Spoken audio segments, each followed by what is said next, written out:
আল্লাহু আল্লাহ জিকির কর, নূর নবীজির কলমা পড়, এক আল্লাহকে সিজদা কর, তম থাকিতে তারে ডাকো।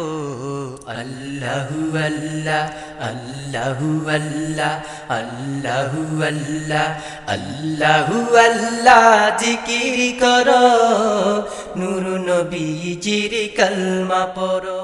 মুহাম্মাদান আবদুহু ওয়া রাসূলুহু আল্লাযী আকমালাল্লাহু বিহি কসরান নবুওয়া আই খাতামাল্লাহু বিহি নবুওয়া ওয়া হাকামা আল্লা নাবিয়্যা বা'দাহু ওয়া আ'লানা ফিল ফুরকান بالبرهان أنه صلى الله عليه وسلم خاتم النبيين والمرسلين الذي أرسل إلى الناس كافة بشيرا ونذيرا وداعيا إلى الله بإذنه سراجا وقمرا منيرا أما بعد فقد قال الله تعالى في شان حبيبه ومحبوبه آية مخبرا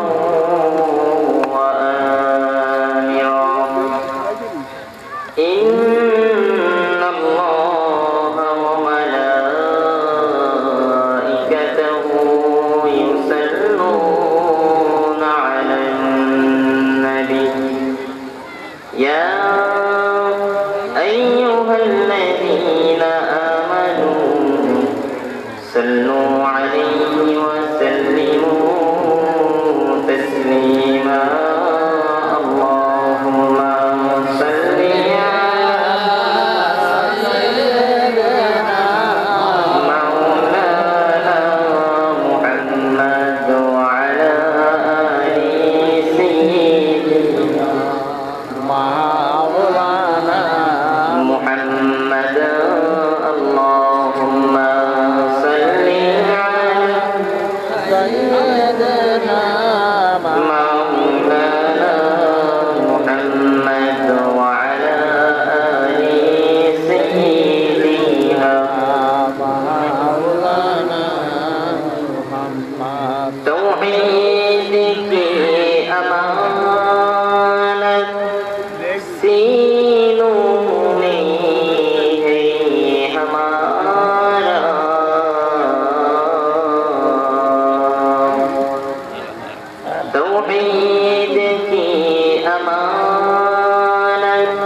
আলহামদুলিল্লাহ।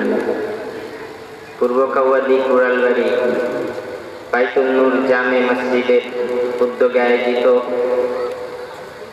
আজকের এই 13তম বার্ষিক তাফসিরুল কুরআন মাহফিলের সম্মানিত সভাপতি সাহেব, আজকের মাহফিলের প্রধান মুফাসসির, আন্তর্জাতিক খ্যাতি সম্পন্ন মুফাসসিরে কুরআন হযরতুল আল্লাম শাইখুল ইসলাম শাইখ, আমার সামনে উপস্থিত আছেন বিভিন্ন জায়গা থেকে আগত দিন প্রিয়, ধর্মপ্রিয়, ইসলাম প্রিয় মুসলমান ভাইরা, মঞ্চে উপবিষ্ট জাতির শ্রেষ্ঠ সন্তান আসাতেজা ইকরাম, ওলামায়ে ইকরাম, পর্দার অন্তরালে অবস্থানরতা সম্মানিত মা ও বোনরা, সকলের সমীপে আরো একবার সালামে মাসনুন। আসসালামু আলাইকুম ওয়া রাহমাতুল্লাহি ওয়া বারাকাতুহু। আজকে আমরা এমন এক মহামূল্যবান মজলিসে উপস্থিত হতে পেরেছি, যেই মজলিসটা কোরআনের মজলিস, মদিনার মজলিস। এই মজলিসে আমরা উপস্থিত হতে পেরে খুশি না বেজার? আরেকটু জোরে বলে আল্লাহ রাব্বুল আলামিন কোরআনে কারীমের মধ্যে তার বান্দাদের জন্য উল্লেখ করেছেন। আল্লাহ রাব্বুল আলামিন বলেন, কুল বিফাদলিল্লাহি ওয়া বিরাহমাতিহি ফাবিযালিকা ফালইফরাহু হুয়া খায়রুম মিম্মা ইয়াজমাউন। জোরে বলেন আল্লাহু আকবার। 11 নম্বর পারা, 14 নম্বর পৃষ্ঠা, 6 নম্বর লাইনের 5 নম্বর রুকু, কোরআনে কারীমের 10 নম্বর সূরা, সূরা ইউনূসের 58 নম্বর আয়াত। আমার আল্লাহ রাব্বুল আলামিন বলেন, হে আমার নবী, আপনি আপনার উম্মতদেরকে বলে দেন, তাদেরকে আমি আল্লাহ রাব্বুল আলামিন যে কোরআনে কারীম দিয়েছি, তাদের প্রতি আমি আল্লাহ যে কোরআন নাযিল করেছি, এই কোরআন পেয়ে যেন তারা পৃথিবীর মধ্যে সবচাইতে বেশি খুশি হয়। আল্লাহ রাব্বুল আলামিন বলেন, সারা দুনিয়ার মানুষ তাদের জ্ঞানকে, তাদের বুদ্ধিকে, তাদের শক্তি সামর্থ্য যা কিছু আছে সব কিছু একত্রিত করে যা কিছু তারা তৈরি করতে পারে, আবিষ্কার করতে পারে, আমি আল্লাহ রাব্বুল আলামিন এই এক কোরআনের মধ্যে তার চাইতেও 1000 গুণ বেশি দিয়ে দিয়েছি। অতএব আপনি আপনার উম্মতদেরকে বলে দেন, ফাবিযালিকা ফালইফরাহু, আপনার উম্মতেরা যেন এই কোরআনে কারীম পেয়ে সবচাইতে বেশি খুশি হয়। আমরা সবচাইতে বেশি কি দিয়ে খুশি হব? সবচেয়ে বেশি কি দিয়ে? আজকে সেই তেমনই একটি কোরআনের মজলিসে উপস্থিত হয়েছি, তাহলে খুশি কি কম হওয়ার কথা না বেশি? আল্লাহ রাব্বুল আলামিনের দরবারে আমরা খুশি হয়ে সন্তুষ্ট চিত্তে হৃদয় উজাড় করে দিয়ে অন্তরের অন্তরস্থল থেকে রাত্রের এই নিস্তব্ধতাকে ভঙ্গ করে দিয়ে সবাই একবার মাওলা পাকের কৃতজ্ঞতা জ্ঞাপন করছি। সবাই বলি আলহামদুলিল্লাহ। সম্মানিত ভাইরা আমার, আজকের এই কোরআনের মজলিস, আজকের এই কোরআনের তাফসীরের মাহফিল, দুনিয়াতে আমরা কিছুক্ষণ সময় ব্যয় করে কোরআনের পিছনে সময় দিতেছি, কিন্তু এই সময়টা, আমাদের এই আমলটা শুধু দুনিয়াতেই ক্ষান্ত থাকবে না। আল্লাহর হাবিব বিশ্ব নবী রাহমাতুল লিল আলামিন বলেছেন, যারা দুনিয়ার মধ্যে কোরআনে কারীমকে ভালোবাসে, কোরআনকে শিখে, কোরআনকে বুঝে, কোরআনের সাথে সম্পর্ক স্থাপন করে, শুধু দুনিয়াতে নয়, হাশরের ময়দানেও এই কোরআনে কারীম ওই বান্দাদের জন্য সুপারিশ করবে। শুধু তাই নয়, বিশ্বনবী রাহমাতুল লিল আলামিন বলেছেন, ইদা উযিআল মাইয়িতু ফি কবরিহি জাআল কুরআনু ইনদা রাসিহি। কোন মানুষ যখন দুনিয়া থেকে বিদায় হয়ে যায়, যখন তার এই দুনিয়ার হায়াত শেষ হয়ে যায়, আত্মীয় স্বজন যারা আছে সবাই তাকে মৃত্যুর পরে গোসলের ব্যবস্থা করে, কাফনের ব্যবস্থা করে, তার জানাজার নামাজের ব্যবস্থা করে। জানাজার নামাজ শেষ হয়ে গেলে অতি তাড়াতাড়ি দ্রুত তাকে এই কবরের মধ্যে দাফন করানোর জন্য সবাই কবরের মধ্যে নেমে যায়। কবরে দাফন করার পরে নিকট আত্মীয় স্বজন যারা যায় সবাই কবরের মধ্যে থেকে উঠে যায়। কিন্তু কোন ব্যক্তি যদি দুনিয়ার মধ্যে এই কোরআনে কারীমের পিছনে সময় দিয়ে থাকে, কোরআনের পিছনে যদি সময় ব্যয় করে আর কোরআনের সাথে যদি মহব্বত রাখে, সকল মানুষ কবর থেকে চলে গেলেও আল্লাহর কোরআন তার মাথার কাছে হাজির হয়ে যায়। ওই ব্যক্তির জন্য সাক্ষী দেওয়ার জন্য, তার সুপারিশ করার জন্য কোরআন তার মাথার কাছে আসে। অন্য হাদিসে বিশ্বনবী রাহমাতুল লিল আলামিন বলেছেন, আসিয়াম ওয়াল কুরআন ইয়াশফিআনি লিআবদিহি। দুইটা জিনিস পৃথিবীর মধ্যে, একটা হইল রোজা, আর দ্বিতীয় জিনিস হাশরের মধ্যে বান্দার জন্য যারা সুপারিশ করে তার নাম হইল কোরআন।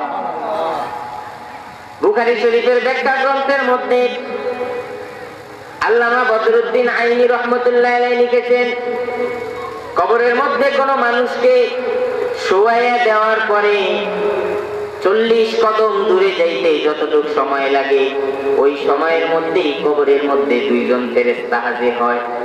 তারা কবরের মধ্যে প্রশ্ন করতে থাকে। 1 নম্বর প্রশ্ন করে কি, মার রব্বুকা, তোমার প্রভুকে। কথা ঠিক কিনা? 1 নম্বর প্রশ্ন তোমার প্রভুকে। এই ক্ষেত্রে আপনারা কি জবাব দিবেন? জবাব দিবেন কি? প্রভুকে। ঘুমায় গেছেন নি? জোরে বলেন কে? আরো জোরে। আল্লাহর নাম বলতে কি ভয় লাগে? লজ্জা লাগে? তাহলে কেন আসতে বলতেছেন? আল্লাহ তাআলার নাম হৃদয় উজাড় করে দিয়ে বলেন আল্লাহ। 2 নম্বর প্রশ্ন কবরের মধ্যে করা হবে, ওমান নাবিয়ুকা। অন্য আরেক riwayat-এর মধ্যে এসেছে, ওমান হাদার রাসূলু আল্লাযী বুইসা ফীকুম। বিশ্বনবী সাল্লাল্লাহু আলাইহি ওয়াসাল্লামকে দেখিয়ে প্রশ্ন করা হবে এই ব্যক্তিকে। আরেক riwayat-এর মধ্যে আসছে, কবরের মধ্যে প্রশ্ন করা হবে তোমার নবীকে। তখন আপনারা কি উত্তর দিবেন? মুহাম্মাদুর রাসূলুল্লাহ সাল্লাল্লাহু আলাইহি ওয়াসাল্লাম। জোরে বলেন ঠিক কিনা? কবরের মধ্যে ফেরেশতারা এইভাবে মানুষকে প্রশ্ন করতে থাকে, মুর্দাকে। প্রথম তার রব সম্পর্কে প্রশ্ন করা হয়, দ্বিতীয়বার তার নবীর সম্পর্কে প্রশ্ন করা হয়, 3 নম্বরে প্রশ্ন করা হবে ওমা দীনুকা, তোমার ধর্ম কি? তোমার ধর্ম কি? তখন বলতে হবে কি? ইসলাম। আরো জোরে বলেন ইসলাম। যাক, কবরে গেলে কি সওয়াল করব, এটা আমরা এখান থেকে শিক্ষা গেলাম। অতএব নামাজ রোজা ইবাদত বন্দেগী আর না করলেও চলবে, ঠিক কি না? হ্যাঁ, না মুখস্থ করলেই চলবো? আমার তো সন্দেহ হয়, বিয়ের ধর্ম আবার জানাস না, আমরা ধর্ম নিরপেক্ষ।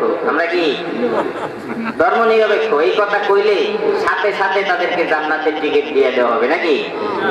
কি বলতে হবে? ফেরেশতারা করবো, আয় তোরই তো খুঁজতাছি, অনেকদিন অপেক্ষা করতেছি তোর জন্য।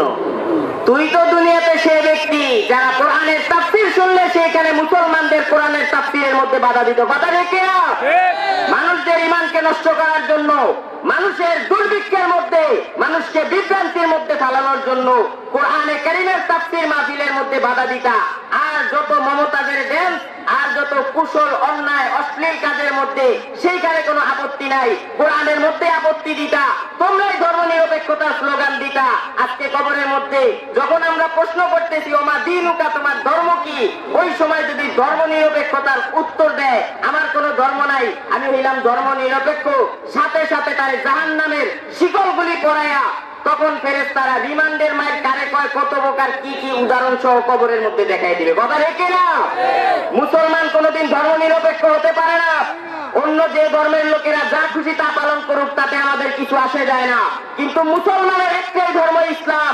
ইসলাম ছাড়া অন্য কোন ধর্মের সাথে মুসলমানের কোন সম্পর্ক, আরো যারা বলেন সম্পর্ক, আমাদের একটাই ধর্ম, সেটার নাম কি? এই জন্য ভাইয়েরা আমার, আমি বলতেছিলাম কবরের মধ্যে যাওয়ার পরে 3 নম্বরে যখন প্রশ্ন করা হবে ওমা দীনুকা, তোমার ধর্ম কি, সেই সময় ধর্ম নিরপেক্ষতা, যদি বলেন যে আমি কোন ধর্মের নাই, আমি হইলাম ধর্ম নিরপেক্ষ, চাপার দাঁত যেই কয়টা আছে সব ফেরেশতাদের শেষ। এই জন্য ভাইরা আমার, একমাত্র ধর্ম হলো ইসলাম, একমাত্র দিন হলো ইসলাম। ইসলাম যতদিন দুনিয়াতে থাকবে, মুসলমান ততদিন দুনিয়াতে থাকবে। মুসলমান একজন যতদিন এই দুনিয়াতে জীবিত থাকে, ইসলামের পতাকাকে সবার সামনে উত্তোলন করতে হবে।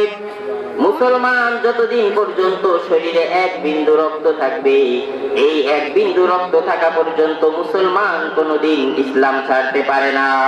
কথা ঠিক না ভাইয়েরা আমার? আমি বলতেছিলাম ফেরেশতারা যখন এইভাবে কবরের মধ্যে একের পর এক প্রশ্ন করবে, বুখারী শরীফের ব্যাখ্যা গ্রন্থের মধ্যে লেখা হয়েছে ওই সময়ের মধ্যে সকল আত্মীয় স্বজন তো তার জন্য চলে গেছে, কিন্তু যেই সমস্ত মানুষেরা দুনিয়াতে কোরআনের পিছনে সময় ব্যয় করেছে, ওই কোরআন তার জন্য কবরের মধ্যে মাথার কাছে হাজির হয়ে যাবে। ফেরেশতারা এবার প্রশ্ন করার জন্য এসেছে। কোরআনে কারীম ফেরেশতাদেরকে বাধা দিবে, তোমরা কে? এই ব্যক্তিকে কেন তোমরা ঘুম থেকে জাগাইতেছো? ফেরেশতারা জবাব দিবে, আমরা আল্লাহ তাআলা রব্বুল আলামিনের পক্ষ থেকে নির্দেশিত, তাকে কিছু প্রশ্ন করার জন্য এসেছি, প্রশ্নগুলোর জবাব নিয়ে আমরা চলে যাব। তখন কোরআনে কারীম তাদেরকে বলবে, এই ব্যক্তি দুনিয়াতে যত সময় কোরআনের পিছনে ব্যয় করেছে, যেখানেই কোরআনের নাম শুনতো সেখানেই কোরআনের জন্য দৌড়ে যেত, কোরআনের পিছনে মেহনত করতে করতে আজকে সে ক্লান্ত হয়ে ঘুমিয়ে গেছে, খবরদার তাকে তোমরা ঘুম থেকে জাগাবে না। তার যত প্রশ্ন আছে সকল প্রশ্নগুলি আমাকে করো, আমি আল্লাহর কোরআন তার পক্ষ থেকে তোমাদের সকল প্রশ্নের জবাব দিয়ে দেব। আরো জোরে বলেন, কোরআনের পিছনে যারা সময় ব্যয় করে কবরের মধ্যে কোরআনে কারীম তাদের পক্ষ থেকে সওয়ালের জবাব দিয়ে দেবে। এই জন্য ভাই আমার, আজকে যে মাহফিলে আমরা একত্রিত হলাম, তাফসীরুল কোরআন মাহফিল, এইখানে একমাত্র শুধুমাত্র আমরা কোরআনে কারীমের মহব্বতে এসেছি। কথা ঠিক না? আল্লাহ তাআলার কাছে হাশরের ময়দানে এই কোরআন যেন আমাদের পক্ষে সুপারিশ করে, সবাই বলে আমিন। আল্লাহ রাব্বুল আলামিন কোরআনে কারীমের মধ্যে বলেন, আল-ইয়াউমা নাখতিমু আলা আফওয়াহিহিম ওয়া তুকাল্লিমুনা আইদিহিম ওয়া তাশহাদু আরজুলুহুম বিমা কানু ইয়াকসিবুন। জোরে বলেন আল্লাহু আকবার। 23 নম্বর পারা, 3 নম্বর পৃষ্ঠা, 9 নম্বর লাইনের 4 নম্বর রুকু, কোরআনে কারীমের 36 নম্বর সূরা, সূরা ইয়াসিনের 65 নম্বর আয়াত। আমার আল্লাহ রাব্বুল আলামিন বলেন, এ দুনিয়ার মানুষ, হাশরের ময়দান এমন এক কঠিন ময়দান, যেই মুখ দিয়ে মানুষ এখন কত ধরনের কথা বলে, যার চাপায় জোর আছে তার জোরই বেশি। কথা ঠিক না? চাপা দিয়ে একটা কথা বইলা দেয়, কত মানুষ কত কিছু মুখ দিয়ে বলতে পারে, অন্তরের মধ্যে আছে একটা, মুখ দিয়ে প্রকাশ করে আরেকটা। ঠিক কিনা? অন্তরে অন্তরে আছে ইসলামের শত্রু, কিন্তু মুখ দিয়া প্রকাশ করে বোঝা যায় ইসলামের বন্ধু। এই রকম ভাবে প্রত্যেক যুগের মধ্যে মানুষের মধ্যে ছিল, অন্তরের মধ্যে থাকে আমি তাকে ক্ষতি করব, কিন্তু মুখ দিয়া বুঝায় যে আমি তোমার খুব কাছের বন্ধু। এরকম আছে না নাই? মুখ দিয়া মানুষকে বুঝায় যে আমি খুব ভালো মানুষ, কিন্তু অন্তরে সব কিছু নষ্ট। এইরকম মানুষের মধ্যে যত সমস্যা আছে, যত কিছু আছে, মানুষ মুখ দিয়ে অনেক সমস্যা থেকে বেঁচে যায়। আল্লাহ বলেন, হাশরের ময়দানে কোন মানুষ অন্তরে একটা, মুখে একটা, আরেকটা বলবে। এই জন্য হাশরের ময়দানে আমি আল্লাহ তাআলা তোমাদের জবানগুলির মধ্যে মোহর লাগাইয়া দেব। বলছো একটা, আইসা কইবা আরেকটা। এই জন্য মুখ কি বন্ধ, মুখ বন্ধ, মুখ বন্ধ। এখন যদি মুখ না থাকে, অন্য কোন জায়গা দিয়ে কথা বলা যায়। আমাদের দেশে অনেক মানুষ আছে অন্য জায়গা দিয়েও কথা বলতে পারে, আছে না নাই? এইদিকে যাবো না, আছে আছে আছে। মুখ বন্ধ রাখে কিন্তু কথা চলে, তার কিছু মেশিন আছে, ওই মেশিনে কথা চালাই দেয়, আছে না নাই? এই জন্য আল্লাহ রাব্বুল আলামিন জবান বন্ধ করে দেবেন। আল্লাহ রাব্বুল আলামিন বলেন, তোমার দুনিয়াতে কি কাজ ছিল, তোমার প্রত্যেকটা কৃত কাজ সম্পর্কে হাশরের ময়দানে তোমার হাত পা, শরীরের বিভিন্ন অঙ্গ প্রত্যঙ্গ তোমার ব্যাপারে সাক্ষী দিবে। ওই দিন হাশরের ময়দানে পা সাক্ষী দিবে, আল্লাহ তোমার কোরআনে কারীমের তাফসীর শোনার জন্য কাওয়াদির ওই তাফসীরুল কোরআন মাহফিলে গিয়ে বসেছিল। আল্লাহু আকবার। হাত সাক্ষী দিবে, পা সাক্ষী দিবে, শরীরের প্রত্যেকটা অঙ্গ প্রত্যঙ্গ সাক্ষী দিবে। আয় আল্লাহ, এই হাত দিয়ে, এই পা দিয়ে কোরআনের তাফসীর শোনার জন্য গিয়েছিল, এই কান দিয়ে কোরআনের তাফসীর শুনেছিল। এইভাবে যদি কোরআনে কারীম কোন পক্ষের পক্ষে সাক্ষী দেয়, আমার আল্লাহ রাব্বুল আলামিন কোরআনের সাক্ষী গ্রহণ করে তাকে জান্নাতে দিয়ে দেবে। আল্লাহ তাআলার কাছে দোয়া করি, আল্লাহ তাআলা যেন আমাদের জন্য এই কোরআনকে আমাদের পক্ষে দিয়ে দেন। এই কোরআন যেন হাশরের ময়দানে আমাদের জন্য সুপারিশ করে, সবাই বলে আমিন। সম্মানিত উপস্থিতি, আজকে আমার আলোচনার বিষয় হইল ঈমান। আলোচনার বিষয় কি? বর্তমানে সারা দেশের মধ্যে আলোচনার বিষয় হইল নাই, বিমানের আলোচনা আছে, কিন্তু ঈমানের আলোচনা নাই। এই জন্যই মুসলমান আস্তে আস্তে এত বেশি ক্ষতিগ্রস্ত আর লাঞ্ছিত হইতেছে, কথা ঠিক কিনা? মুসলমানদের আলোচনার বিষয় হওয়া উচিত ছিল ঈমান, কিন্তু ঈমান বাদ দিয়া অন্যান্য বিষয় মুসলমানদের আলোচনার মধ্যে ঢুকে গেছে। এই জন্য মুসলমানদের উপর বিভিন্ন বিপদ আপদ পতিত হচ্ছে, আল্লাহর গজব নাজিল হচ্ছে। এই জন্য ভাইরা আমার, ঈমানের উপরে আমি কোরআনে কারীমের সূরা হুজুরাতের 15 নম্বর আয়াত থেকে আলোচনা করব। কোরআনের তাফসীর করার জন্য যা ইলম দরকার, তাকওয়ার দরকার, কোনো কিছুই আমার মধ্যে নেই। তারপর আল্লাহ তাআলা যেহেতু আপনাদের সামনে বসিয়ে দিয়েছেন, কিছু কথা যেন তাফসীরের আলোকে বলতে পারি, সেই তৌফিক যেন আল্লাহ দান করে। সবাই বলি আমিন। একটু জিকির করেন, লা ইলাহা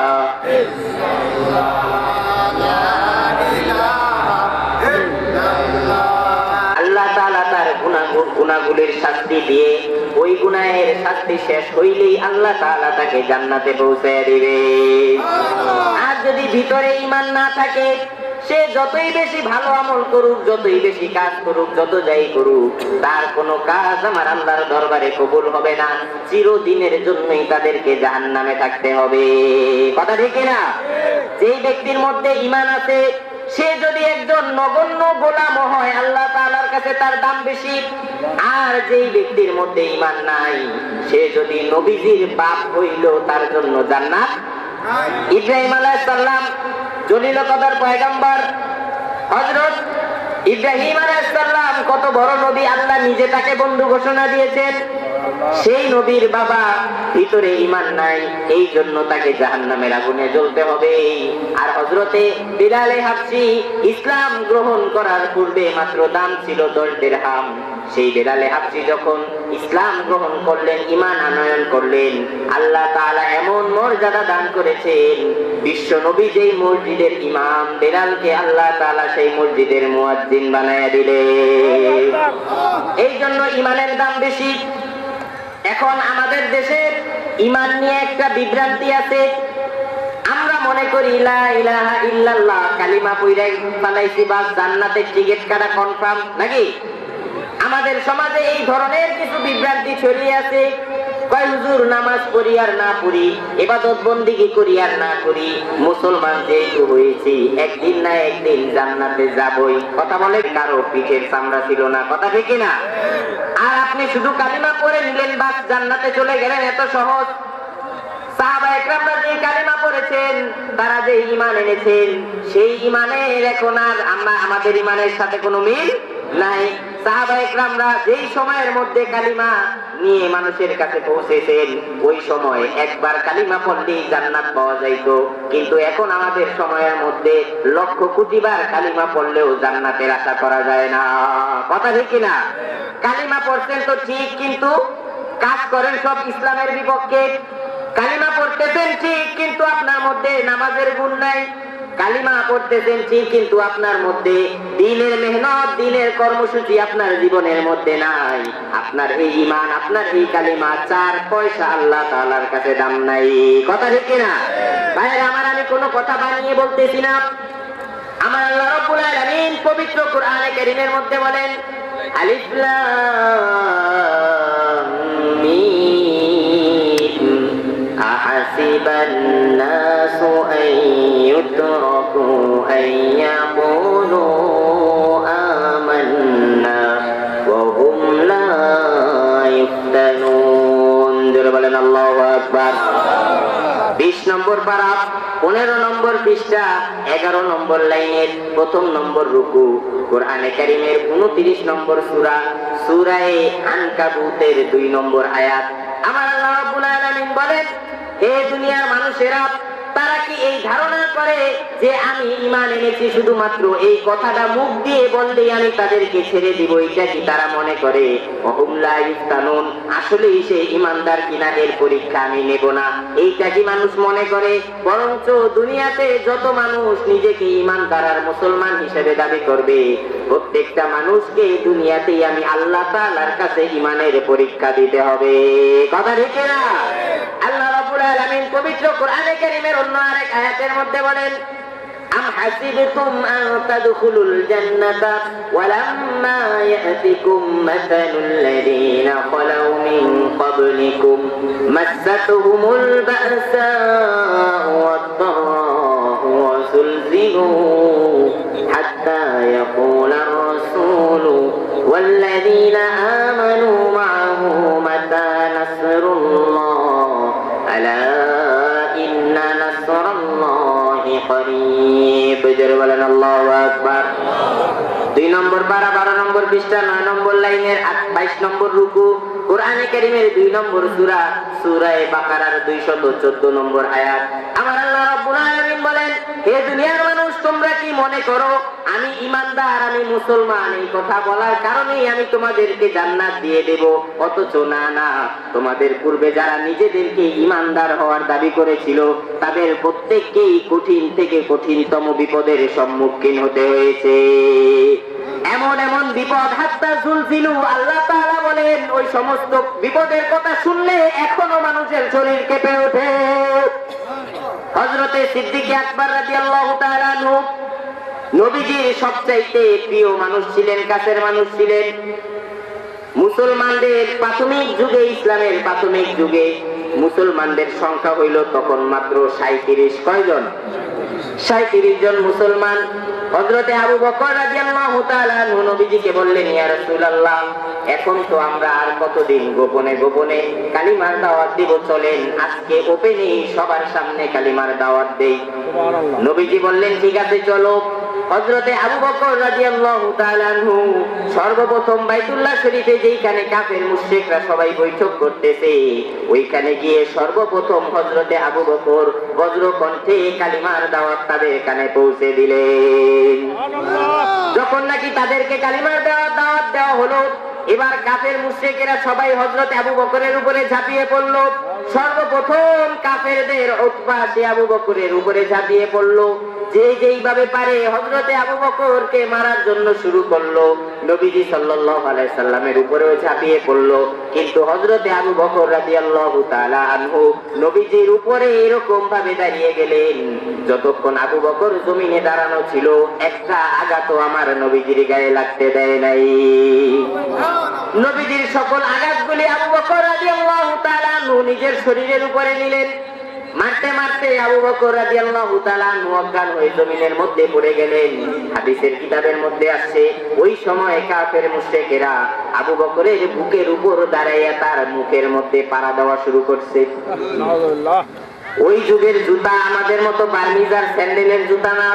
ওই সময় ছিল কাঠের খড়মের জুতা ওই জুতা দিয়া যদি মানুষের নাক মুখের মধ্যে আঘাত করা হয় কেমন কষ্ট লাগে হযরতে আবু বকরের শরীরের মধ্যে যখন এইভাবে আঘাত করতে লাগলো হাদিস শরীফের মধ্যে আসছে আবু বকরের নাক থেকে রক্ত ঝরতে লাগলো মুখ থেকে রক্ত ঝরতে লাগলো কান থেকে রক্ত ঝরতে লাগলো সারা শরীর আবু বকরের তাজা রক্তে লাল হয়ে গেল আবু বকর রাদিয়াল্লাহু তাআলা জ্ঞান হারিয়ে ফেললেন তিনি অজ্ঞান হয়ে গেলেন এরপরেও কাফের মুশরিকরা তাকে অত্যাচার করতেই লাগলো কিছুক্ষণ পরে আবু বকর রাদিয়াল্লাহু তাআলা আনহুর বংশের লোকেরা তাড়াতাড়ি দৌড়ে আসলো আবু বকর রাদিয়াল্লাহু তাআলা আনহুকে হেফাজত করার জন্য তারা যখন আসলো তাদেরকে দেখে ওই কাফের মুশরিকরা পালিয়ে গেল আবু বকর জমিনের মধ্যে পড়া তার বংশের লোকেরা বলতেছে কেমন পাষাণ কেমন নির্দয় কোন মানুষ কি মানুষকে এইভাবে মারতে পারে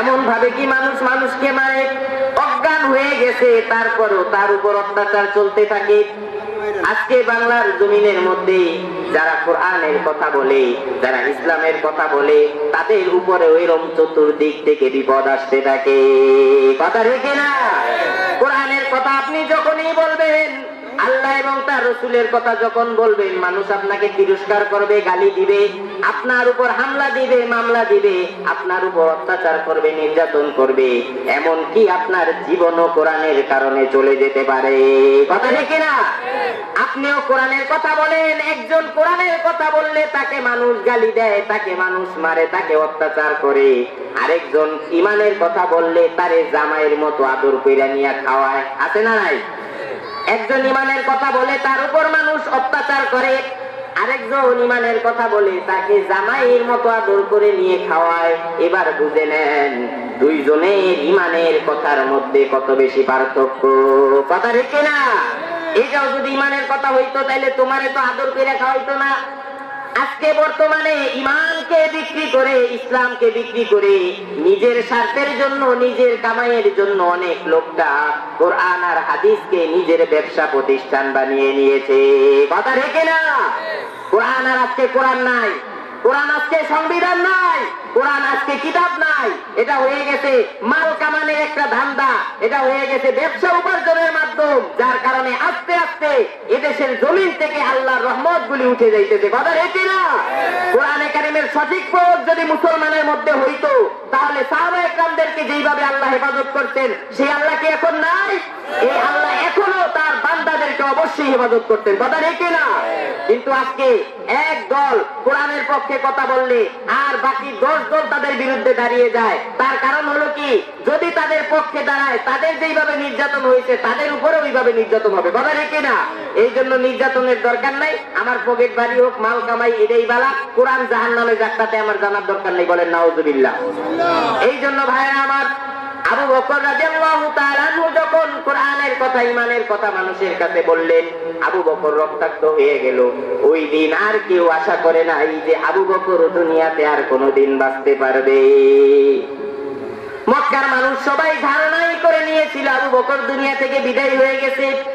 তার বংশের লোকেরা এসে প্রতিবাদ জানাতে লাগলো, আবু বকর যদি মারা যায়, সে যদি দুনিয়া থেকে বিদায় হয়ে যায়, কাফের মুশরিকদের কাউকে আমরা ছাড়বো না, অবশ্যই অবশ্যই আমরা আবু বকরের হত্যার বদলা নেব। এইবার হযরতে আবু বকরকে উঠে ঘরের মধ্যে নিয়ে যাওয়া হলো। আবু বকরের হুঁশ নাই, জ্ঞান নাই, অজ্ঞান অবস্থায় পড়ে আছে। সবাই মনে করছে মারাই গেছে। সন্ধ্যার পরে আবু বকর রাদিয়াল্লাহু তাআলা আনহুর কিছুটা চোখ খুলেছে। এমন সময়ের মধ্যে আবু বকরকে সবাই জিজ্ঞাসা করে, তার চোখ খোলা দেখে সবার মন খুশি হয়ে গেছে। এবার সবাই জিজ্ঞাসা করে, আবু বকর তুমি কেমন আছো, তোমার কেমন লাগতেছে? আর আবু বকর বলতেছে, আগে বলো আমার বিশ্ব নবী কোথায় আছে, আমার খবর পরে নাও। মক্কায় যখন কাফেরেরা আমাকে মারে, আমিও দেখছি বিশ্ব নবী সেইখানে ছিল। নবীজিকেও তারা মারতে পারে, তারা অত্যাচার করতে পারে। আমার জীবন থাক আর না থাক, সর্বপ্রথম বলো আমার রাসূল এখন কেমন আছে। এইবার তার গোষ্ঠীর লোকেরা বলতেছে, যে মুহাম্মদের সাথে থাকার কারণে তুমি এমন একটা মাইর খাইলা, এমন ভাবে নির্যাতিত হইলা, আমরা দৌড়ে আইসা তোমাকে বাঁচাইলাম, আর চোখটা খুইলা সর্বপ্রথম তার নামটাই নিলা। তোমার মতো মানুষের সাথে সহযোগিতা করার জন্য আমরা আর নাই। এই কথা বলে গোষ্ঠীর লোক, আত্মীয় স্বজন সবাই চলে গেল। কিন্তু একজন যে কোনোদিন তার সন্তানকে ছেড়ে যেতে পারে না, সেই হযরতে আবু বকরের মা এখনো তার পাশে বসে কাঁদতেছে। এবার আবু বকরের মা চোখের পানি ফেলে, সে বলতেছে, বাবা মুহাম্মদের খবর হবে, সারাদিন তোমার উপরে অত্যাচার নির্যাতন হয়েছে, তোমার শরীর অত্যন্ত দুর্বল, বাবা কিছু খানা খেয়ে নাও। হযরতে আবু বকর বলতেছে, মা তুমি যতই চেষ্টা করো, যতক্ষণ পর্যন্ত আমার নবীর সাক্ষাৎ আমার না হবে, ততক্ষণ পর্যন্ত আমি আবু বকর এক চোখ পানিও পান করব না। এইবার আবু বকরের মা তিনি বলতেছেন, তোমাকে যদি মুহাম্মদের কাছে নিয়ে যাই, প্রতিমধ্যে কাফেরেরা আবার আমাদের উপরে অত্যাচার করবে। এরপর আবু বকরের মা বুদ্ধি করলো, রাত্র যখন গভীর হয়ে যাবে, সব মানুষ ঘুমিয়ে যাবে, তখন গোপনে আবু বকরকে নবীজির কাছে নিয়ে যাবে। অনেক লম্বা ঘটনা সংক্ষেপে বলি।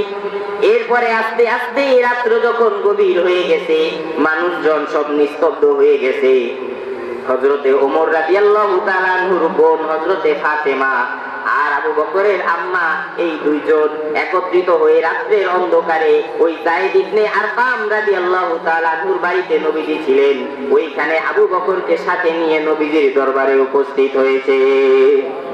নবীজির সাথে যখন আবু বকরের সাক্ষাৎ হয়, আবেগ ঘন মুহূর্ত আমি ভাষায় বুঝাতে পারবো না। হযরতে আবু বকরের শরীরে শক্তি নাই যে নবীজি দিকে দৌড়িয়ে যাবে। নবীজিও আহত হয়েছে, নবীজির গায়েও শক্তি নেই, কিন্তু একজন আরেকজনের দিকে শুধু হাত দেখায় ভালোবাসা প্রকাশ করে। সাথে সাথে একজন আরেকজনকে তাড়াতাড়ি জড়িয়ে ধরছে। আবু বকর চোখের পানি ফেলতেছে আর বলতেছে, ইয়া রাসূলুল্লাহ, ইয়া হাবিবাল্লাহ, কাফের মুশরিকরা আমার উপরে যে অত্যাচার করেছে, আমি ভেবেছিলাম আপনার এই নুরানি চেহারা আমি আবু বকর আর কোনোদিন দেখতে পারবো না। ইয়া রাসূলুল্লাহ, আপনার সাথে যেহেতু দেখা হয়ে গেছে, আমার দুনিয়া আখিরাত সব ধন্য হয়ে গেছে। এবার যদি আমি মারাও যাই, তারপরও আমার অন্তরের মধ্যে কোনো দুঃখ থাকবে না। নবীজি এবার জিজ্ঞেস করতেছে, আবু বকর সারাদিন অসুস্থ ছিলে, কি খেয়েছো? আবু বকর বলতেছে, ইয়া রাসূলুল্লাহ, দুইজন একসাথে ঈমানের দাওয়াত দেওয়ার জন্য ময়দানে নেমেছি।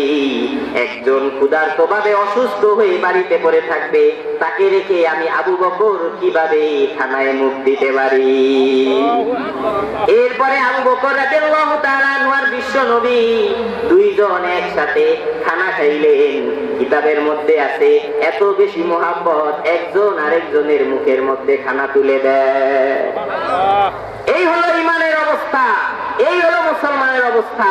সাহাবা একরামরা ঈমানের ট্রেনিং দিতে দিতে শরীরের চামড়া নাই। তুমি একবার লা ইলাহা ইল্লাল্লাহ পড়ে জান্নাতে যাইবা, তোমার মতো বাটপার এই জমিনের মধ্যে আর কেউ নাই। কথা রেখে না, সাহাবা একরাম দিনের পর দিন ঈমানের মেহনত করেছেন। তাদের সাথে যারা ছিল প্রত্যেককেই আল্লাহ কোরআনে বলতেছেন ঈমানের জন্য কঠিন থেকে কঠিন পরীক্ষার সম্মুখীন হতে হয়েছে। আর তুমি একবার লা ইলাহা ইল্লাল্লাহ জান্নাতের টিকিট পেয়ে গেলা। খোদার কসম, এইভাবে কিয়ামত পর্যন্ত কালিমা পড়লেও জান্নাত পাওয়া যাবে না। কথা রেখে না, আপনি যে কালিমা পড়ছেন বহুত বছর আগে, আপনি এখন ভিতরে হাতায় দেখেন আপনার ভিতরে ঈমানটা আছে না চলে গেছে। শুধু কালিমা পড়লে হবে না, এটা নিয়ে কবরেও যাইতে হবে।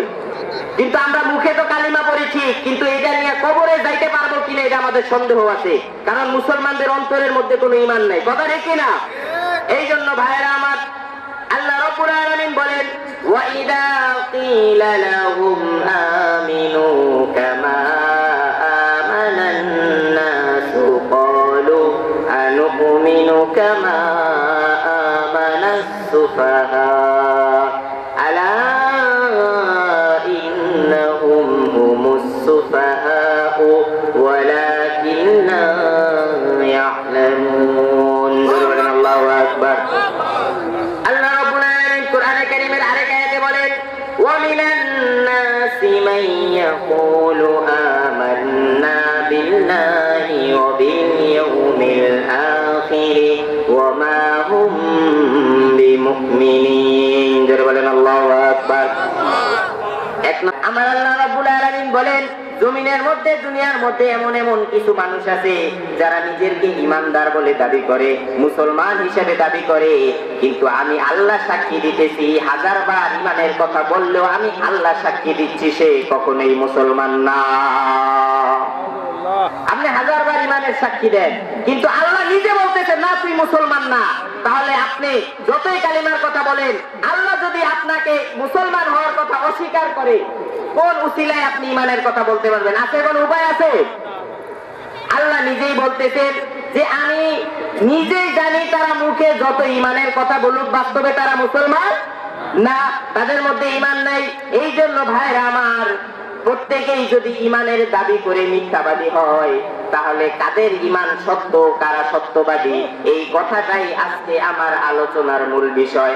কোরআনে কারীমের মধ্যে আমার আল্লাহ রাব্বুল আলামিন বলেছেন, ইন্নামাল মুমিনুনাল্লাযীনা আমানু বিল্লাহি ওয়া রাসূলিহি সুম্মা লাম ইয়ারতাবু ওয়া জাহাদু بأموالهم وأنفسهم في سبيل الله أولئك هم الصادقون। الله أكبر। 26 নম্বর পারা, 16 নম্বর পৃষ্ঠা, 8 নম্বর লাইনের 2 নম্বর রুকু, কোরআনে কারীমের 49 নম্বর সূরা, সূরা হুজুরাতের 15 নম্বর আয়াত। আমার আল্লাহ রাব্বুল আলামিন বানিয়ে যখন বের হয়ে গেছেন, হঠাৎ করে দেখেন পিছন থেকে কারা যেন তার দিকে আসতেছে। তাকিয়ে দেখে কাফেরের দলরা তাকে বাধা দেওয়ার জন্য আসতেছে। বীর পুরুষ মুসলমান আর এক পাও ঘোড়া সামনের দিকে আগে বাড়ায় নাই, ঘোড়া থেকে নিজে নেমে এই কাফেরদের মোকাবেলা করার জন্য দাঁড়িয়ে গেছে। হযরতে সুহাইব বলতেছে, তোমাদের সংখ্যা বেশি, আমি একা, সমস্যা নাই, তোমাদের কাছে তরবারি আছে, আমার কাছেও তরবারি আছে। আল্লাহু আকবার। তোমাদের কাছে তীর আছে, আমার কাছেও তীর আছে। তোমাদের শরীরে রক্ত আছে, আমার শরীরেও রক্ত আছে। যতক্ষণ পর্যন্ত আমার শরীরে এক বিন্দু রক্ত থাকবে, বিশ্ব নবীর দরবারে আমি যাব, আমাকে এক ফোঁটা রক্ত থাকা অবস্থায় বাধা দিতে পারবে না। অতএব সুহাইব রুমি বলতেছে, মারামারি কাটাকাটি আমি চাই না, দুনিয়ার ধন সম্পদ আমার প্রয়োজন নাই, আমার যত ধন সম্পদ আছে মক্কার মধ্যে সব তোমাদেরকে দিয়ে দিব, বিনিময়ে শুধুমাত্র নিরাপদে আমাকে বিশ্ব নবীজির দরবারে হাজিরা দিতে দাও। তার যত টাকা পয়সা ছিল, ব্যাংক ব্যালেন্স ছিল, সবকিছু তাদেরকে দিয়ে দিল। এবার সুহাইব রুমি রাদিয়াল্লাহু তাআলা ঘোড়া নিয়ে মদিনার দিকে যায়। হাদিস শরীফের মধ্যে আসছে, নবীজি তখনও কুবায় অবস্থান করতেছে। কুবায় ঢুকতে যাবেন এমন সময় দরজার সামনে দাঁড়ায় দেখে সাহাবায়ে কেরামরা নতুন জামাইকে যেইভাবে ফুল দিয়া মালা পরাইয়া সাজাইয়া নিয়ে যায়, সাহাবায়ে কেরামরা সুহাইব রুমিকে নতুন জামাইয়ের মতো সাজিয়ে সাজিয়ে কুবার মধ্যে ঢুকালে। তিনি আশ্চর্য হয়ে গেলেন, আমি যে আসতেছি তোমরা কিভাবে জানো? সে বলতেছে, আমাদেরকে নবীজি বললেন তোমাকে স্বাগতম জানিয়ে শহরের মধ্যে ঢুকাইতে। আল্লাহু আকবার। নবীজি আমাদেরকে নিজে পাঠিয়েছেন তোমাকে যেন সংবর্ধনা দিয়ে নিয়ে আসি। তিনি মসজিদের মধ্যে ঢুকলেন, ঢুকে দেখেন নবীজি খেজুর খাইতেছেন। সুহাইব রুমি রাদিয়াল্লাহু তাআলা আনহু খেজুর খাইতে বইসা গেলেন। তার একটা চোখ উঠছিল, চোখ লাল হয়ে যায় না খেজুর বাইরে, এটার কি কর? চোখ ফুটে ছিল, একটা চোখ ছিল, খেজুর খাইতেছে। নবীজি বলল, সুহাইব তোমার তো চোখ ফুটছে, তুমি খেজুর খাও কেন? সুহাইব বলতেছে, ইয়া রাসূলুল্লাহ, একটা চোখ উঠছে, আরেকটা চোখ ভালো আছে, যেই চোখটা ভালো আছে ওই চোখের জন্য খেজুর খাইতেছি। এইবার সুহাইব বলতেছেন, ইয়া রাসূলুল্লাহ, আমি যে আসতেছি আপনার কাছে সংবাদ কিভাবে পৌঁছাইলো? হযরতে মুহাম্মদুর রাসূলুল্লাহ বলতেছেন, সুহাইব তুমি যখন ওইখান থেকে রওনা দিয়া নিজের জান মাল সব কিছু আমার দ্বীনের জন্য কুরবানি করেছো, তুমি আসার আগে আগেই তোমার খবর কোরআনে কারীমের আয়াত আল্লাহ তাআলা আমার কাছে নাজিল করে দিয়েছে। আল্লাহ রাব্বুল আলামিন কোরআনের আয়াত নাজিল করলেন, وَمِنَ النَّاسِ مَن يَشْرِي نَفْسَهُ ابْتِغَاءَ مَرْضَاتِ اللَّهِ وَاللَّهُ رَءُوفٌ بِالْعِبَادِ। জোরে বলেন আল্লাহু আকবার। 2 নম্বর পারা, 11 নম্বর পৃষ্ঠা, 9 নম্বর লাইন, 18 নম্বর 21 নম্বর রুকু, কোরআনে কারীমের 2 নম্বর সূরা, সূরা বাকারার 207 নম্বর আয়াত। এই আয়াতটা আল্লাহ রাব্বুল আলামিন সুহাইব রুমির নামে কোরআনের মধ্যে নাযিল করে দিলেন। তাদের জন্য কেমন ঈমান? ওই ঈমানের জন্য কোরআনের আয়াত নাযিল হয়। আর আপনার আমার ঈমানের জন্য কি হয়? ভাইরা আমার, আমি বলতেছিলাম হাদিস শরীফ শুনাই, নবীজির অত্যন্ত প্রিয় সাহাবী হযরতে আব্দুল্লাহ ইবনে যুলওয়াজাদাইন, নাম কি? আব্দুল্লাহ যুলওয়াজাদাইন, বুখারী শরীফে তার কথা আসছে। তিনি অত্যন্ত গরীব ছিলেন, ছোটবেলায় বাবা মারা গেছে, এই জন্য চাচার কাছে থাকতেন। চাচা তাকে লালন পালন করতেন, চাচা তাকে সবকিছু দিয়েছেন। নবীজি সাল্লাল্লাহু আলাইহি সাল্লামের উপরে ঈমান আনবেন, কিন্তু চাচার ভয়ে ঈমান আনতে পারতেছেন না।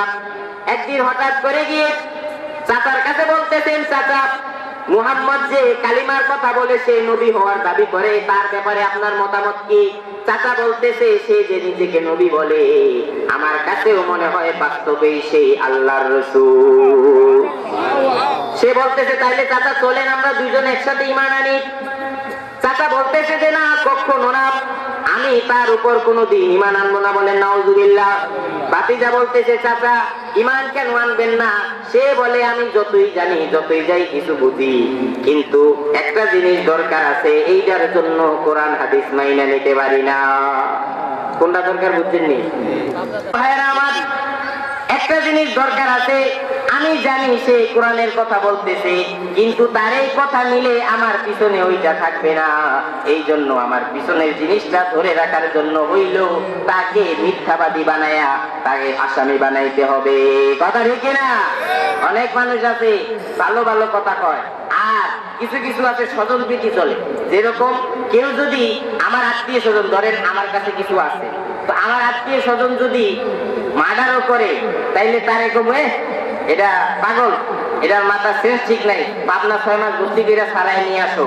আর আরেকজনের অমুক গ্রামের অমুকের বুতে যদি মূলা চুরি করে, কয়টা মানুষ খুন করছে, এটারে ফাঁসি দেয়। কথা রেখে না, এইরকম স্বজনপ্রীতি অনেক জায়গায় চলে, জানে বুঝে যে কোথায় কি হয়, কিন্তু এই জন্য এক ঘাটের বাণী এসে আরেক ঘাটের বাণীর মধ্যে মিলায়। কথা রেখে না, এই জন্য সে বলতেছে আমি জানি মুহাম্মদ যে সত্য নবী, কিন্তু ঈমান আনবো না। এইবার সাহাবী আব্দুল্লাহ বলতেছেন, চাচা অনেক আশায় ছিলাম দুইজন একসাথে ঈমান আনবো, কিন্তু আপনি যখন ঈমান আনতে রাজি হলেন না, আপনার সামনে আমি সাক্ষী দিতেছি লা ইলাহা ইল্লাল্লাহু মুহাম্মাদুর রাসূলুল্লাহ। সুবহানাল্লাহ। এইবার বলতেছে শুধু বাড়ি ঘর নয়, টাকা পয়সা গরু ছাগল যা দিয়েছিলাম এগুলোকেও ছাড়তে হবে বলে রাজি আছি। 3 নম্বরে বলে শুধু তাই নয়, শরীরের মধ্যে যেই পোশাক আছে পোশাকগুলিও ছেড়ে দিতে হবে। আব্দুল্লাহ ইবনে যুলআদাইন বলতেছে, চাচা এমন কোন ঈমান আমি আনি নাই যে ঈমানের জন্য দুনিয়ার পরোয়া থাকে, ঈমানের জন্য যা চাইবেন সবই দিয়ে দেব। বলার সাথে সাথে শরীরের জামা কাপড় গুলি সব খুলে চাচার দিকে দিয়ে দিয়েছে। এইবার উলঙ্গ শরীরের যুবক সাহাবী মায়ের কাছে দৌড়ে গেল। যুবক ছেলেকে মা দেখে 2 হাত দিয়ে চোখ জড়িয়ে ধরেছে, বাবা তোমার এই অবস্থা কেন হলো, তোমার এই অবস্থা কেন? ছেলে বলতেছে, মা ঈমান আনার জন্য গিয়েছিলাম, ঈমান আনতে গিয়ে আমার দুনিয়ার সব কিছু বিদায় হয়ে গেছে। মা তাড়াতাড়ি বলতেছে, বাবা এখন তোমার জন্য কি করব? ছেলে বলতেছে, মা কিচ্ছু করার দরকার নাই, আমাকে শুধুমাত্র একটা কাপড় দেন, আমি লজ্জা স্থানদার থেকে বিশ্ব নবীর দরবারে হাজির হব। মায়ের কাছে একটা কম্বল ছিল, কম্বলটা দিয়ে দিলেন। এইবার ওই কম্বলটা নিয়ে সাহাবী শরীরের মধ্যে পেঁচিয়ে দিলেন। কম্বলটা ছোট, মাথার মধ্যে দিলে এখনো হাঁটু বের হয়ে আছে। শরীরের মধ্যে দিয়া ওই হাঁটু বের হওয়া অবস্থায় মসজিদের মধ্যে ঢুকে গেল। নবীজি ডাক দিয়ে বলল, তুমি কে?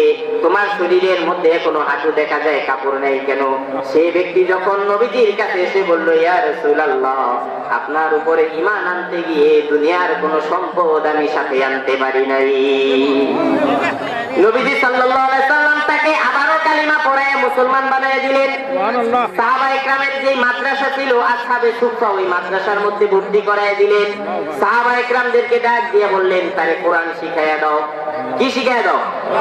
ঈমান আনার পরে সর্বপ্রথম বললেন কোরআন শিখাইয়া দাও। আজকে আমাদের দেশে কোরআন আসেনি, কোন পীরের দরবারে গেলে বলেনি, বাবা বলো তুমি সূরা ফাতিহা পারো কিনা? কথা নেই কিনা? 10 বছর 15 বছর পীরের মুরিদ হইছেন, সূরা ফাতিহা আপনি সহি শুদ্ধ করতে পারেন না।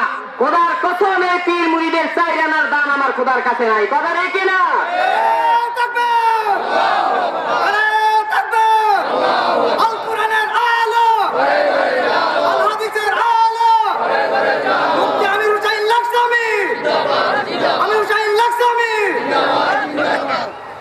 আপনি আগে জানতে হবে কোরআন।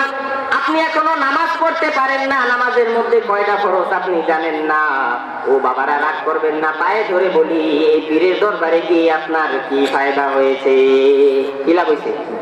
হয়েছে কোনো লাভ?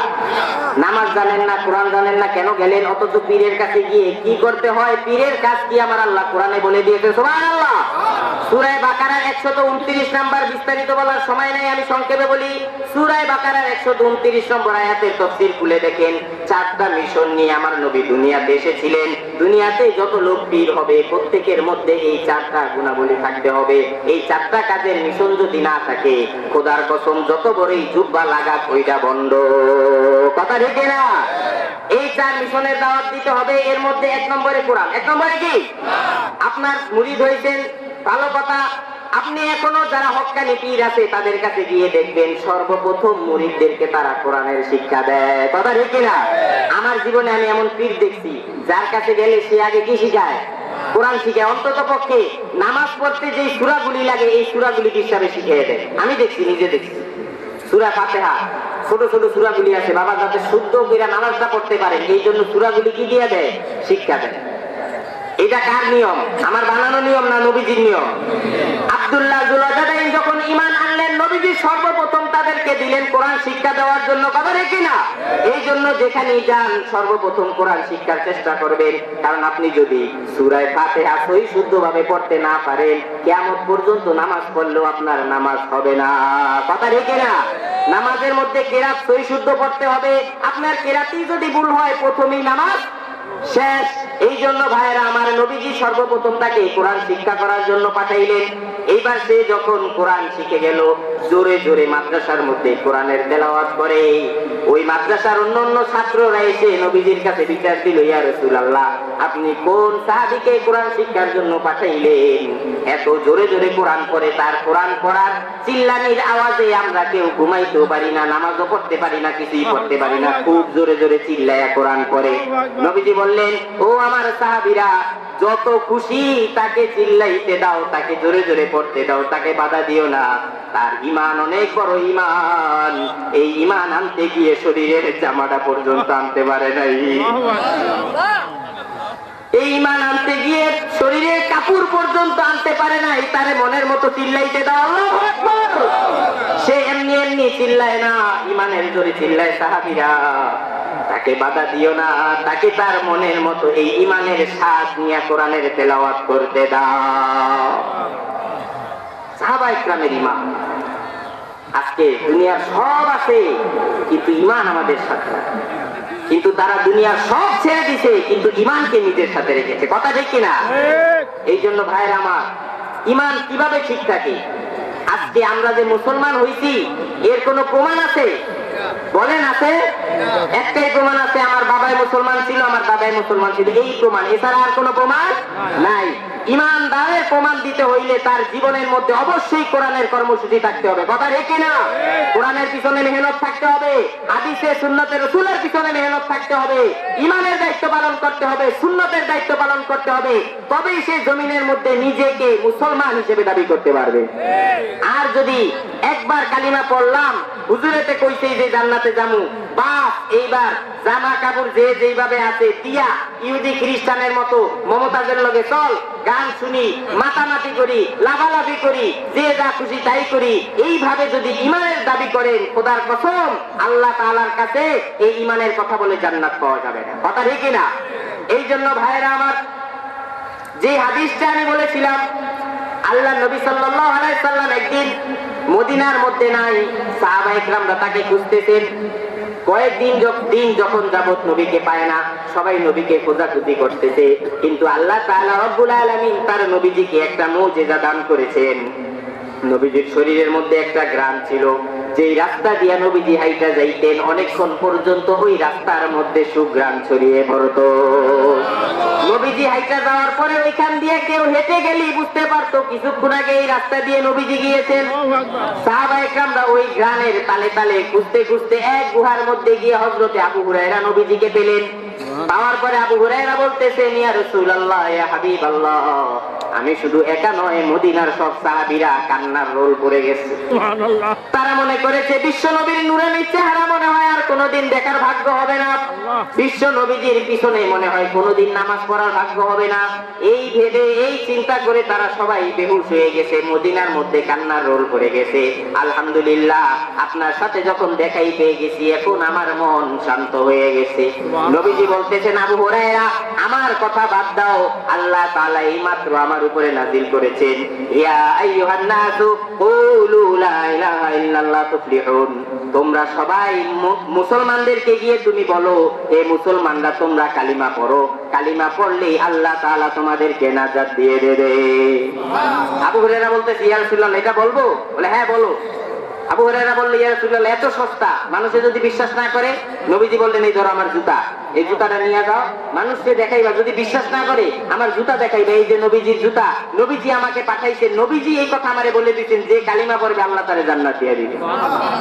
এইবার যেখানে বাঘের বই, এইখানেই তো আল্লাহ তাআলা জান্নাত দিয়ে দিবে। আপনারা তো সুবহানাল্লাহ কোন। ওমর রাদিয়াল্লাহু তাআলা এক ধাক্কা দিয়ে আবু হুরায়রার 3 হাত পিছনে ফেলাই দিয়েছে। কোন কই পাইলে এই কথা? কই যে দেখো নবীজির জুতা, তুমি আমাকে ধাক্কা দিলা, নবীজির কথা আমি তোমাকে বলছি, তুমি আমাকে ধাক্কা দিলা, এই দেখো নবীজির জুতা, নবীজি বলছে যে একবার কালিমা পড়বে আল্লাহ নাজাত দিয়ে দিবে। এইবার এমন এক থাপ্পড় মারছে, ঘুরতে ঘুরতে আরো দূরে গিয়ে বসছে। এইবার আবু হুরায়রা বলতেছে, আসলে চিন্তা করে কথা বাড়াইলেই তো মাইর পারবো, তো কথা বাড়াইয়া লাভ কি, নবীজির কাছে গিয়ে বিচার দিই। এইবার নবীজির দরবারে ছুটে গেল, গিয়ে বলতেছেন ইয়া রাসূলুল্লাহ, দেখেন আপনি যেই কালিমার কথা মানুষদেরকে বলতে আমাকে নির্দেশ দিয়েছেন ওই কথাগুলো আমি বলেছিলাম, কিন্তু বলার কারণে দেখেন ওমর আমার উপরে কি নির্যাতন করছে। এই কথা বলে পিছে তাকাইতে না তাকাইতে দেখে তার পিছনে হযরতে ওমর দাঁড়িয়ে আছে। আবু হুরায়রা কইতেছে, কি আরো মারবা? আমি আইতে আইতে আমার আগে পৌঁছে গেছো। নবীজি জিজ্ঞেস করলেন, ওমর কি হয়েছে, কেন মারলে? নবীজি বলতেছেন, হযরত ওমর বলতেছেন, ইয়া রাসূলুল্লাহ, আবু হুরায়রা যে বলল একবার কালিমা পড়লেই মানুষ জান্নাত পেয়ে যাবে, এই কথাগুলি যদি মানুষদেরকে বলি তাহলে দুনিয়ার মধ্যে একজন মুসলমানও খুঁজে পাওয়া যাবে না, সব মুনাফিকে পরিণত হয়ে যাবে। কালিমা পড়া দুনিয়ার যা আছে সব ইসলামের বিপক্ষে লাগাইবে, কথা ঠিক না? এই জন্য ওমর বলতেছেন, ইয়া রাসূলুল্লাহ, এইভাবে বলা যাবে না। আমার আল্লাহ রাব্বুল আলামিন জিবরাইল আলাইহিস সালামকে পাঠিয়ে দিয়ে বললেন, ওমরের কথা আমার আল্লাহর পছন্দ হয়েছে। আরো জোরে বলে, হযরত ওমর একা সিদ্ধান্ত নিয়েছে, এরকম 21 জায়গায় আল্লাহ ওমরের কথার উপরেই কোরআনের আয়াত নাযিল করে দিয়েছেন। নবীজি বললেন, আবু হুরায়রা, ওমর ঠিকই বলছে, কথা এইটাই বলো, কিন্তু এইভাবে বইলো না, ইমানের সাথে কিন্তু কবরেও যাইতে হবে, কথা ঠিক না? এই জন্য আমরা আজকে যারা একবার কালিমা পড়ে জান্নাতে যাওয়ার টিকিট নিয়ে নিছি, ভিতরে হাত দিয়ে দেখেন আসলে ইমান বলতে কোনো জিনিসই নাই, সব নিশ্চিহ্ন হয়ে গেছে। ভাইরা আমার, আজকে আলোচনা ছিল ইমানের উপরে, আলোচনা ছিল অনেক, কিন্তু সময় সংক্ষিপ্ততার কারণে পারলাম না। 2-4টা কথা যা বলেছি অনেকে হয়তো কষ্ট পাইতে পারেন, আসলে আপনাদের কারোর সাথে আমাদের শত্রুতা নাই। কোরআনের আয়াত কি আমরা নাজিল করছি? কোন হুজুরে নাজিল করছে? কোরআনের আয়াত নাজিল করার সময় আল্লাহ কি হুজুর করে ডাক দিয়ে মিটিং করছিল যে এই আয়াত নাজিল করবো, তোমরা কি বলো? তো যদি আমরা নাজিলও না করি, আল্লাহ যদি আমাদেরকে জিজ্ঞাও না থাকেন, ওই কোরআনের কথাগুলি আমরা বললে রাগন কেন? এই জন্য কথাগুলিকে আপনাদেরকে এবং আমাকে সকলকে আল্লাহ তাআলা আমল করার তৌফিক দান করুন। সবাই বলে আমিন। আরো জোরে বলেন আমিন। ওয়া আখিরু দাওয়ানা আলহামদুলিল্লাহি রাব্বিল আলামিন। আসসালামু আলাইকুম ওয়া রাহমাতুল্লাহি ওয়া বারাকাতুহু। ধন্যবাদ।